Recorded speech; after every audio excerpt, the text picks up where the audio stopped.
Good morning friends सकार गुरुत्वपूर्ण खबर आपण मान स्वागत मुझे तो फ्रेंड्स प्रत्येक दिन भली बहुत गुड़ी पछा पछा खबर सहित जहाँकि पीएम किसान कालिया योजना ठू आरंभ कर राशन कार्ड ई श्रम कार्ड बड़ बड़ घोषणा यह खबर भितर रही तेणु आपण मैंने 2 मिनिट अधिक समय दे ए वीडियो को निश्चित शेष पर्यंत देखंतु कारण आज वीडियो देखापी आपको कौन न्यूज पेपर किंबा खबर कागज देखा पड़ोनी से चलतु भाई मैंने बेसी डेरी नक भिडियो पर नजर पकईबा तेरे नजर पकईबा पूर्व जदि आम चैनल प्रथम आसी भिडियो देखुं तेरे आम चैनल को सब्सक्राइब कर पाखे घंटी चिन्ह को दबाई ऑल नोटिफिकेशन को दबाई दिंतु कारण आम जिते बेले भी भिडियो छाड़ू आपण पाखे पहुँचब सर्वप्रथम नंबर 1 एणिकी निज जगार ताल गछ काटिले नेबाकू पड़िबो अनुमति वज्रपातरू रक्षा पाइबाको पारंपरिक पद्धति आपणेबाकू राज्य सरकार निष्पत्ति नहीं सारा राज्य में ताल गछ लगाजिवो ग्रामांचल में बहु परिमाण ताल गछ लगेबाकू 2023 सेप्टेम्बर मासरे निष्पत्ति होइतिला ए वर्ष ताकू कार्यकरी करिबाकू वन विभाग अंटा भिड़ी वर्षा ऋतु आरंभ होइतिबारु प्रथम पर्याय 2024-25 आर्थिक वर्ष राज्य में 19 लाख ताल गछ लगाजिवो तेबे भुवनेश्वर कटक बालेश्वर भद्रक परि सहर समेत उपकूल ओडिशा रे व्यापक ताल गछ रोपण दिगरे कार्यक्रम हाथ को नियाଯାଇଛି एवं एणिकी केही भी मन इच्छा ताल गछ काटी पारिबे नाही एणिकी किंबा एपरिकी निज जगह थिबा ताल गछ काटिले मध्य वन विभाग ठारू अनुमति नेबाकू पड़िबो ताकि राज्य में बढ़ीथिबा वज्रपात जनित मृत्यु रोकिबा पई सरकार एही नियम कड़ाकड़ी करिसंती। परवर्ती खबर ओडिशार बिजुली बिल छाड़ को नहीं आसला एक बड़ खबर 300 यूनिट पर्यंत मागणा बिजुली प्रतिश्रुति प्रसंग उठे भाजपा को बीजेडी टार्गेट करिछि एबे भाजपा हार जवाब रखिछि दलर राज्य सभापति मनमोहन सामल कहते भाजपार संकल्प पत्र को बोध हुए बीजेडी ठीक ढंग से पढ़िनी मागणा बिजुली पर प्रत्येक व्यक्ति को 75,000 टंकार सोलार सिस्टम दिया बोली से सूचना प्रदान करिसंती एवं सोलार सिस्टम द्वारा मागणा बिजुली व्यवहार करिबा परे बलका बिजुली को सरकार को बिकी पारिबे हिताधिकारी केंद्र बजेट आसिबा पर एही योजना आरंभ हेबो। परवर्ती खबर आसिला पुणी रथ यात्रा को नहीं पुणी एक बड़ खबर रथ यात्रा रे श्रृंखला एवं महिला सुरक्षा को आईन मंत्री प्राथमिकता रथ यात्रा दिन मंदिर भीतर को वीआईपी प्रवेश मना एवं एने आज पुरी रे चूड़ांत समीक्षा बैठक करेंगे मुख्यमंत्री रथ यात्रा को श्रृंखलित करने सब प्रकार व्यवस्था करा जाउछि समस्त मतामत को ने प्रभु श्रृंखलित रथ यात्रा समापन पर उद्यम चली। परवर्ती खबर ओडिशा पई बड़ घोषणा कले रेलमंत्री अश्विनी वैष्णव गतकाली ओडिशा पई बड़ घोषणा करिसंती से कहते आसंता 5 वर्ष भितर ओडिशा रे 1 लाख कोटी टंकार नूतन रेल प्रकल्प कार्यकारी हेबो निकटरे राज्य रे लोकसभा एवं विधानसभा निर्वाचन रे निर्वाचित होइतिबा दलर 20 जन सांसद एवं 78 जन विधायक को सम्मान जणेबा परे बीजेपी द्वारा आयोजित एक समारोह कार्यक्रम रे संबोधित कला बेले वैष्णव यह कहिसंती। परवर्ती खबर एणिकी देश में लागू है नुआ अपराध आईन भारतीय न्याय संहिता लागू हेबा परे राज्य रुजु होइछि प्रथम एफआईआर हत्या उद्यम अभियोग रे मामला रुजु करिछि पुलिस बापा गौरांग चरण दास को मारणांतक आक्रमण ने थाना रे अभियोग करिसंती तांको पुओ जून 29 तारिख राति 8:15 3 जन दुर्बृत्त गौरांग को आक्रमण करथिबा बेले एफआईआर रे उल्लेख करिसंती पुओ।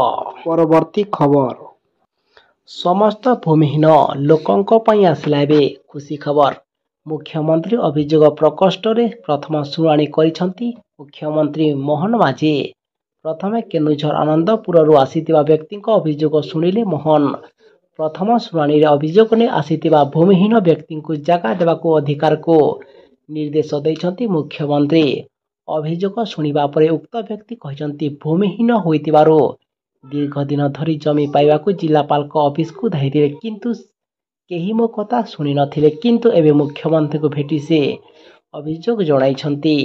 परवर्ती खबर ଆସିଲା ପୁଣି ମହଙ୍ଗା ଭତ୍ତାକୁ ନେଇ ପୁଣି ଏକ ଖୁସି ଖବର।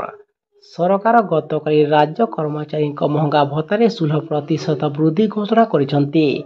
ଏଥିସହିତ ପେନ୍ସନଭୋଗୀଙ୍କ ମହଙ୍ଗା ଭତ୍ତା ମଧ୍ୟ 9% ବୃଦ୍ଧି କରାଯାଇଛି, ଯାହାକି ସମସ୍ତ ପେନ୍ସନଧାରୀଙ୍କ ପାଇଁ ବହୁତ ବଡ଼ ଖୁସି ଖବର। ମୁଖ୍ୟମନ୍ତ୍ରୀ ଏହା ଘୋଷଣା କରିଛନ୍ତି ଏବଂ ଉତ୍ତମ ଶାସନ ପାଇଁ ଉତ୍ସର୍ଗୀକୃତ ରାଜ୍ୟ ସରକାର ପଞ୍ଚମ ତଥା ଷଷ୍ଠ ବେତନ ସ୍କେଲରେ ରାଜ୍ୟ କର୍ମଚାରୀ ଏବଂ ପେନ୍ସନଭୋଗୀଙ୍କ ମହଙ୍ଗା ଭତ୍ତାକୁ ଯଥାକ୍ରମେ 16% ବୃଦ୍ଧି କରିଛନ୍ତି, ଯାହାକି ଏନେଇ ରାଜସ୍ଥାନ ସରକାର ବଡ଼ ନିଷ୍ପତ୍ତି ନେଇଛନ୍ତି। ପରବର୍ତ୍ତୀ ଖବର ଆସିଲା ପୁଣି ସୁଭଦ୍ରା ଯୋଜନାକୁ ନେଇ ପୁଣି ଏକ ଖୁସି ଖବର। ରାଜ୍ୟର ସମସ୍ତ ମହିଳାଙ୍କ ପାଇଁ ଏକ ବଡ଼ ଘୋଷଣା କରିଛନ୍ତି ରାଜ୍ୟ ସରକାର। ଆସନ୍ତା ସେପ୍ଟେମ୍ବର 17 ତାରିଖରୁ ଆରମ୍ଭ ହେବ ବହୁ ପ୍ରତୀକ୍ଷିତ ସୁଭଦ୍ରା ଯୋଜନା। ପ୍ରଧାନମନ୍ତ୍ରୀ ମୋଦିଙ୍କ ଜନ୍ମଦିନ ଅବସରରେ ରାଜ୍ୟରେ ପ୍ରତ୍ୟେକ ମହିଳାଙ୍କ ପାଇଁ ଏହି ଯୋଜନା ଶୁଭାରମ୍ଭ ହେବ। ଏନେଇ ରାଷ୍ଟ୍ରୀୟ ରାଜଧାନୀ ଦିଲ୍ଲୀରେ ଘୋଷଣା କରିଛନ୍ତି ଓଡ଼ିଶାର ନୂଆ ମୁଖ୍ୟମନ୍ତ୍ରୀ ମୋହନ ଚରଣ ମାଝୀ। ପରବର୍ତ୍ତୀ ଖବର ଆସିଲା ପୁଣି ସମସ୍ତ ଗ୍ୟାସଧାରୀଙ୍କ ପାଇଁ ଖୁସି ଖବର। ହ୍ରାସ ପାଇଲା କମର୍ସିଆଲ ଗ୍ୟାସ ସିଲିଣ୍ଡର ଦର। ଗତକାଲି ଦେଶରେ ନୂଆ ଦର ଲାଗୁ ହୋଇଥିବା ବେଳେ ସିଲିଣ୍ଡର ଉପରେ 30 ଟଙ୍କା ହ୍ରାସ ପାଇଛି। ଏଥିସହିତ ରାଜଧାନୀ ଦିଲ୍ଲୀରେ କମର୍ସିଆଲ ଗ୍ୟାସ ସିଲିଣ୍ଡର ଦର 1647 ଟଙ୍କା ହୋଇଛି। ତୁରନ୍ତ ପ୍ରଭାବ ସହିତ ଏହି ନୂଆ ଦର ଲାଗୁ ହୋଇଛି ଏବଂ ସେହିପରି ମୁମ୍ବାଇରେ ଏହାର ମୂଲ୍ୟ 1629 ଟଙ୍କାରୁ 1598 ଟଙ୍କାକୁ ହ୍ରାସ ପାଇଛି। ପରବର୍ତ୍ତୀ ଖବର ଆସିଲା ପୁଣି ପାଣିପାଗ ସୂଚନାକୁ ନେଇ ପୁଣି ଏକ ବଡ଼ ଖବର। ଆସନ୍ତା 2 ଦିନ ରାଜ୍ୟରେ ସ୍ୱଳ୍ପରୁ ମଧ୍ୟମ ଧରଣର ବର୍ଷା ହୋଇପାରେ। 3 ତାରିଖରୁ ମୌସୁମୀ ସକ୍ରିୟ ରହିବା ସହ ପ୍ରବଳ ବର୍ଷା ପୁଣି ହୋଇପାରେ, ଏନେଇ ପାଣିପାଗ ପୂର୍ବାନୁମାନ କରିଛି। ତେବେ ଗତକାଲି ନବରଙ୍ଗପୁରରେ ସର୍ବାଧିକ 47 ମିମି ବର୍ଷା ହୋଇଛି ଏବଂ ବାରିପଦାରେ 87, ଖୋର୍ଦ୍ଧାରେ 25 ଏବଂ ପରଖାଖେମୁଣ୍ଡିରେ 79.4, ମାଲକାନଗିରିରେ 21 ମିମି, ସୋନପୁରରେ 10 ଏବଂ କଟକରେ 8 ମିମି ବର୍ଷା ରେକର୍ଡ ହୋଇଛି। ପରବର୍ତ୍ତୀ ଖବର ସମସ୍ତ କୃଷକଙ୍କ ପାଇଁ ସରକାରଙ୍କ ବଡ଼ ନିଷ୍ପତ୍ତି। ଆସନ୍ତା ଜୁଲାଇ 7 ତାରିଖରୁ ଆରମ୍ଭ ହେବାକୁ ଯାଉଛି ଏକ ନୂଆ ଯୋଜନା। ଏଣିକି ଦେଶର ସମସ୍ତ କୃଷକମାନେ ନିଜ ନିଜର ଫାର୍ମର ରେଜିଷ୍ଟ୍ରି କରିବେ। ଏଥିରେ କୃଷକଙ୍କ ଜମି ପଟ୍ଟା ରେକର୍ଡ ସାଙ୍ଗକୁ ସେମାନଙ୍କ ନାମ ଓ ବାପାଙ୍କ ନାମ ଇତ୍ୟାଦି ତଥ୍ୟକୁ ନେଇ ଏକ ରେକର୍ଡ ପ୍ରସ୍ତୁତ କରାଯିବ। ରେଜିଷ୍ଟ୍ରେସନ ପରେ ପ୍ରତ୍ୟେକ କୃଷକଙ୍କ ସମସ୍ତ ଡାଟା ଅନଲାଇନରେ ଉପଲବ୍ଧ ହୋଇପାରିବ। ତେବେ ଏହାପରେ କୃଷକମାନଙ୍କୁ ୟୁନିକ୍ ଆଇଡି ଥିବା ଏକ ଗୋଲ୍ଡେନ କାର୍ଡ ମଧ୍ୟ ପ୍ରଦାନ କରାଯିବ। ଏଥିରେ କୃଷକଙ୍କ ସମ୍ପର୍କରେ ସବୁକିଛି ଅପଡେଟ୍ ରହିବ। ତେବେ ଏହି ଫର୍ମର ରେଜିଷ୍ଟର କରିନଥିବା କୃଷକ ଡିସେମ୍ବର ମାସରେ ମିଳିବାକୁ ଥିବା ପିଏମ୍ କିଷାନ ଯୋଜନାର ପରବର୍ତ୍ତୀ କିସ୍ତିରୁ ବଞ୍ଚିତ ରହିବେ ଏବଂ ଜୁଲାଇ 7 ତାରିଖରୁ କୃଷକମାନଙ୍କ ହିତ ପାଇଁ ଆଉ ଏକ ଯୋଜନା ଶୁଭାରମ୍ଭ ହେବାକୁ ଯାଉଛି। ତେବେ ଜୁଲାଇ 7ରେ ଏହା ଔପଚାରିକ ଭାବରେ ଲଞ୍ଚ ହେବାକୁ ଥିବା ବେଳେ ଜୁଲାଇ 1 ତାରିଖ ତଥା ଗତକାଲିଠାରୁ ଏହା ପ୍ରକ୍ରିୟା ଆରମ୍ଭ ହୋଇଛି। ତେବେ ଏହା ପୂର୍ବରୁ ରାଜସ୍ୱ ଏବଂ କୃଷି ଏବଂ ବ୍ୟାଙ୍କ ସଖୀମାନଙ୍କୁ ବିକଶିତ ମୋବାଇଲ ଆପ୍ ତଥା ୱେବ୍ ପୋର୍ଟାଲ ଜରିଆରେ ସମସ୍ତ ତଥ୍ୟ ସାମିଲ କରିବା ପାଇଁ ପ୍ରଶିକ୍ଷଣ ଦିଆଯାଇଛି। ତା ସହିତ କୃଷକମାନେ ଫସଲ ଋଣ, ଫସଲ ବୀମା, ଜରୁରୀକାଳୀନ ସହଯୋଗ ପରାମର୍ଶ ଇତ୍ୟାଦି ସୁବିଧା ପାଇପାରିବେ। କୃଷକ ଏବଂ ତା ସହିତ ପିଏମ୍ କିଷାନ ଯୋଜନାର 18ତମ କିସ୍ତି ଟଙ୍କା ସେମାନଙ୍କୁ ହିଁ ମିଳିପାରିବ ଯେଉଁମାନେ ଏହି ଫାର୍ମର ରେଜିଷ୍ଟ୍ରି ପ୍ରକ୍ରିୟା ଶେଷ କରିଥିବେ। ପରବର୍ତ୍ତୀ ଖବର ଆସିଲା ପୁଣି କାଳିଆ ଯୋଜନାକୁ ନେଇ ବହୁତ ବଡ଼ ଖୁସି ଖବର। ପୁଣି ଆସିଲା କାଳିଆ ଯୋଜନାକୁ ନେଇ ବହୁତ ବଡ଼ ଖୁସି ଖବର। ପୁଣି ମିଳିବାକୁ ଯାଉଛି କାଳିଆ ଯୋଜନା ମାଧ୍ୟମରେ ପରବର୍ତ୍ତୀ କିସ୍ତି ହିସାବରେ ସମସ୍ତ ଯୋଗ୍ୟ ଚାଷୀଙ୍କ ଖାତାରେ 2000 ଟଙ୍କା, ଯାହାକି ଆପଣଙ୍କ ପାଇଁ ବହୁତ ବଡ଼ ଖୁସି ଖବର ଏବଂ ଯଥାଶୀଘ୍ର ଏହି ନୂଆ ସରକାର କିମ୍ବା ମୋହନ ଚରଣ ମାଝୀ ପରବର୍ତ୍ତୀ କିସ୍ତିର ଟଙ୍କା ରିଲିଜ କରିବେ ବୋଲି ଏବେ ବିଶେଷ ସୂତ୍ରରୁ ଜଣାପଡ଼ୁଛି ଏବଂ ଏହି କାଳିଆ ଯୋଜନାକୁ ନେଇ ନାମ ବଦଳିବା ମଧ୍ୟ ସୂଚନା ମିଳୁଛି। ଏହି ଯୋଜନାକୁ ଅନ୍ୟ ନାମ ଦେଇ ଏଥିରେ ଟଙ୍କା ଜାରି କରିବେ କିମ୍ବା ଟଙ୍କା ଏଥିରେ ପଠାଇବେ ସରକାର ବୋଲି ଏବେ ବିଶେଷ ସୂତ୍ରରୁ ଜଣାପଡ଼ୁଛି, କିନ୍ତୁ ଏପର୍ଯ୍ୟନ୍ତ କୌଣସି ଅଫିସିଆଲ ଆନାଉନ୍ସ ହୋଇନାହିଁ। ଯେଉଁଦିନ ଅଫିସିଆଲ ଆନାଉନ୍ସ ହୋଇଯିବ ଆମେ ଆପଣଙ୍କୁ ଆଉ ଗୋଟେ ଭିଡ଼ିଓ ମାଧ୍ୟମରେ ସର୍ବପ୍ରଥମେ ଆପଣଙ୍କୁ ଜଣାଇଦେବୁ। ତାକୁ ଦେଖି ଆପଣମାନେ କନଫର୍ମ ହୋଇଯିବେ। ସେଥିପାଇଁ ଆମ ସହ ଆପଣମାନେ ସଦା ସର୍ବଦା ଯୋଡ଼ି ହୋଇ ରହିଥାନ୍ତୁ। ପରବର୍ତ୍ତୀ ଖବର ଆସିଲା ପୁଣି ସମସ୍ତ ରୋଗୀଙ୍କ ପାଇଁ ପୁଣି ଏକ ବଡ଼ ଖୁସି ଖବର। ଗାଁରେ ଥିବା ସରକାରୀ ହସ୍ପିଟାଲରେ ମିଳିବ MRI ଏବଂ ସିଟି ସ୍କାନ୍ ଭଳି ସେବା।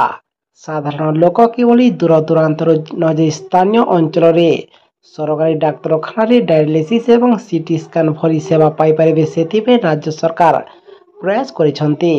ସରକାରଙ୍କ ତରଫରୁ ଏନେଇ ଏକ ବିଜ୍ଞପ୍ତି ପ୍ରକାଶ ପାଇଛି। ପ୍ରତ୍ୟେକ ଜିଲ୍ଲାରେ ଥିବା ପ୍ରାଥମିକ ଏବଂ ଗୋଷ୍ଠୀ ସ୍ୱାସ୍ଥ୍ୟ କେନ୍ଦ୍ରରେ ଏଣିକି ଡାୟାଲିସିସ୍, ସିଟି ସ୍କାନ୍ ଏବଂ MRI ଭଳି ପରୀକ୍ଷା ସୁବିଧା ଉପଲବ୍ଧ ହେବ।